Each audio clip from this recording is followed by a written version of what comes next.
Hello everyone, in this video I'll be translating and summarizing the latest Urdu broadcast by Imran Riaz Khan to make it accessible for our English-speaking audience. Let's go through the key developments and insights in Imran Riaz Khan's words. Viewers, it's been nearly 2 weeks since we last spoke. I had a strong desire that Allah, Lord of Honor, would grant me the opportunity to perform Hajj. Allah invited me to His house and I was blessed with the opportunity to perform Hajj. I had been trying for several years, but due to the current regime in Pakistan, for reasons unknown, they insisted on keeping me disappeared for a long time. I could not perform Hajj. Last year, many people told me, even when I was in detention, that I should go for Hajj next year. I was in a lot of pain. They would say, "Go next year." I even obtained a court order, but I made the mistake of relying on the judiciary and the Pakistani system. I thought maybe they would develop some shame, but they didn't allow me to go. I could have performed Hajj last year. I could have even left Pakistan, crossed the border to another country, and gone for Hajj from there. But I wasn't allowed to leave. Allah is truly independent and powerful. When you set your heart on something, then be persistent with your Lord. Ask Him.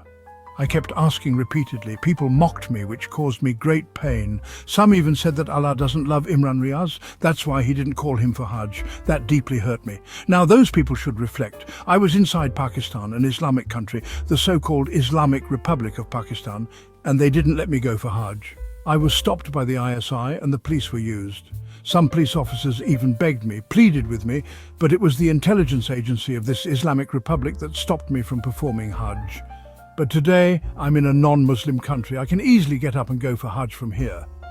I sincerely thank the government of Saudi Arabia for many reasons, for their kindness, protection, not only for me, but also for other pilgrims. Their responsibility is to ensure the safety of all those coming for Hajj and to give them security, especially during the sacred months of Hajj. The 4 months the Prophet Muhammad, peace be upon him, mentioned during his farewell pilgrimage. Even enemies are to be protected in these months. The Saudi government and administration upheld this tradition.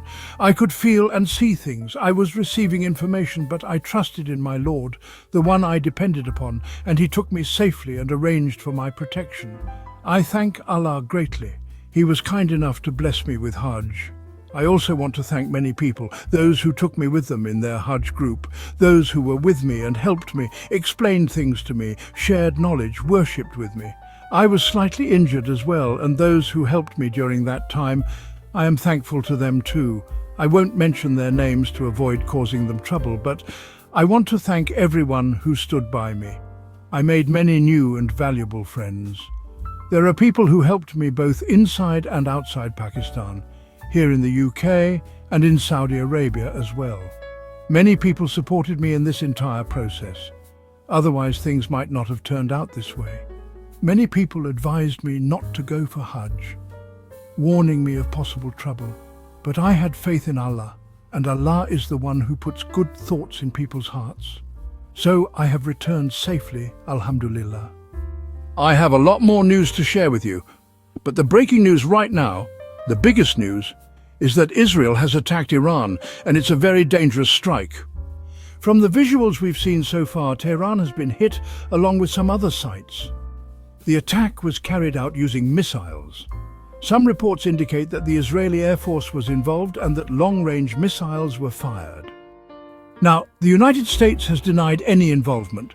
They've claimed we are not involved in Israel's attack on Iran.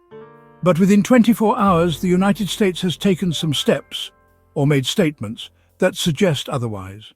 For example, recalling diplomatic staff from Iraq. Repeated remarks by Donald Trump about Iran's nuclear capabilities, stating we're getting close, and warning that Israel might attack. And then Israel did attack. Usually, when Israel conducts such large-scale operations, it informs the United States in advance to avoid accidental harm to any American personnel. So the United States saying it's not involved doesn't sound credible. Israel is a small, weak country with a small population. It cannot fight powerful nations unless it has a strong backer. Currently, the strongest power in the world, militarily and economically, is the United States, no doubt. If the United States is backing Israel, then Israel can act boldly. Israel has now launched this attack, and according to reports from both Israeli and Iranian sources, the Israeli government has stated that these attacks will continue for several weeks. Multiple missiles were seen falling in Iran in different areas. In one video, more than half a dozen missiles were seen. Some say around 10 missiles fell. A residential building was hit, the rubble is visible, and it's reported that it was destroyed by a missile. Israel claims these were targeted attacks aimed at Iran's nuclear program and those facilitating its nuclear ambitions. They also say nuclear facilities were attacked. These are Israel's claims. What Iran says and what global reports confirm remains to be seen. But as of now, the big news is that Israel has attacked Iran, and Israel has declared that it will not allow any dangerous country to develop dangerous weapons. Israel has made this statement and backed it with military action. Footage of an attack on a nuclear plant in Iran is also surfacing. Previously, Israel has attacked Iranian nuclear plants before. There have been unknown explosions, particularly in 2020, 2021 and 2022. There was a period of relative calm, but tensions escalated again recently. Iran had also attacked Israel in response to the assassination of some prominent individuals inside Iran. You may remember the Hania incident and others. A few months ago, an Iranian president died in a helicopter crash. So if you tally all these events, Israel has been consistently attacking Iran, and Iran has been responding. Iran has already said their retaliation would be terrifying. They stated clearly that they were aware of Israel's intentions to attack and warned that if Israel did so, their response would be fierce. As a precaution, Israel is now moving its key figures, ministers, prime minister, military heads, underground into secure locations. Their entire system has been designed over decades to ensure civilian safety, with bunkers, sirens and stored supplies. So Israelis have taken shelter in bunkers, but how, when and where Iran will respond remains a big question. Iran has said repeatedly that if they are attacked, especially if the United States is involved, they will target the United States Navy fleets as well. These are the early reports and visuals emerging. The first attack came from Israel. Many missiles were launched. Then immediately Iran activated its air defenses and some Iranian jets were seen flying. However, these jets cannot reach Israel. That's a fact. The reason is that if Iranian planes were to go attack Israel, they would face many issues, including refueling. They would have to cross Iraq and Jordan to reach Israel, so such a mission would be almost suicidal. You may recall that when Iran fired a large number of missiles and sent drones to Israel a few months ago, many were destroyed in Jordanian airspace. Jordan clearly will not side with Iran. The situation in Iraq is also well known, including what kind of arrangements exist there. So the big question is, can Iran attack the US Navy fleet? That's a serious matter. This conflict could increase pressure on Pakistan because it shares a long border with Iran. Iran's full focus is now on Israel, and if the war drags on, the United States might also pressure Pakistan to support either Israel or America. But what will Pakistan do? It's quite clear, in my opinion, and many others share this analysis, that Israel cannot carry out such a large-scale attack without American approval. At this very moment, Pakistan's army chief is scheduled to visit the United States, so the question arises, should Field Marshal Asim Munir still go on that US visit, or should it be postponed in protest, given that a major war has now started in the region? Earlier, Palestinian blood was shed repeatedly. Behind that, too, is an ideology supported by the United States. And now, an attack on Iran has pushed the region's security into deep uncertainty.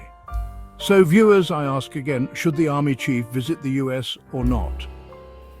There's another element to this. Iran Observer has released an important report stating that Iranian TV channels are claiming that 2 of Iran's nuclear sites were targeted by Israel. They're also reporting that the Israeli missiles that struck Tehran came via Iraqi airspace, which is currently controlled by the United States. Images of children's bodies are being shown. Civilians have been martyred. On the other hand, Israel claims it is only targeting threats to its security, especially nuclear sites or people linked to Iran's nuclear program. So this is the current situation of the conflict. We'll have to wait and see what stance Pakistan takes. Will it side with one party or remain neutral? Previously, Pakistan remained neutral during the Yemen-Saudi conflict and also during the Russia-Ukraine war under Imran Khan's leadership. However, after Imran Khan's government was ousted, Pakistan started supplying weapons to Ukraine, which were used against Russia. So that situation was different. Now, in this case, what will Pakistan do? The army chief's visit to the US becomes extremely important. We'll keep watching this and share updates with you. Also, reports indicate that Netanyahu has thanked Donald Trump for cooperation, according to the Times of Israel. Meanwhile, the White House has said they have no role in the attacks. So America is saying one thing, Israel another. This happens often. The US may provide covert support without publicly acknowledging it. That's part of their foreign policy. They manage global relationships accordingly. Israel, however, doesn't care about human rights or international laws. They have never tried to project such an image. They can attack any Arab country if they have American support. They've attacked Iran now. Next, they may target other nations as well. It could be part of an alleged expansionist agenda. Let's keep observing. I'll continue to share updates with you. Now, coming back to the earlier topic, I spoke about my Hajj story. Let's touch on Pakistan's recent federal budget too. Controversies have erupted around Maulana Tariq Jamil. People who have no respect themselves are insulting him, which is honestly quite shocking. In Khyber Pakhtunkhwa, the budget situation is also in limbo. And this federal budget that's been presented, from what I see, only Pakistan's military, elite businessmen and real estate tycoons have anything to celebrate. Apart from them, there's nothing in this budget for the common man. At least soldiers' salaries were increased, officers' pay was raised by 50% and soldiers by 20%. That's backwards. It should have been the other way around. Soldiers sacrifice the most and are often the poorest. Their raise should have been 50% and officers 20%. But no, the officers, already living high-class lives, got the big raise. They press a button and get tea and gourmet meals. Their children have the best education and health care. They get property after retirement. So the government showed more heart for the officers and a smaller one for the soldiers who die in combat, live in hardship and lack resources. So, good news for the military, but bad news for everyone else. It's a flawed budget. This government has no answers to public questions because they weren't elected by the people. So why would they answer? We'll also talk more about the Khyber Pakhtunkhwa budget and the federal one. There's nothing in it for the poor. In India, a tragic plane crash occurred. A Boeing 787 Dreamliner crashed. This was its first ever crash since its 2009 debut. It had never crashed before. It's the top model from Boeing, the leading aircraft maker in the world. Everything was working perfectly. Experienced pilot, clear weather, 6-kilometer visibility, no strong winds. So what went wrong? The black box has been found, and within 24 hours or so we should know more. Around 294 people died, including about 240 on board and others in the hostel building the plane crashed into.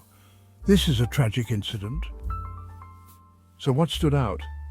Nawaz Sharif remembered Narendra Modi's name after a long time. He had refused to mention Modi throughout the recent conflict, even when Modi bombed Pakistan, launched missiles, destroyed mosques, desecrated the Quran, killed Pakistanis. Nawaz never once mentioned Modi's name.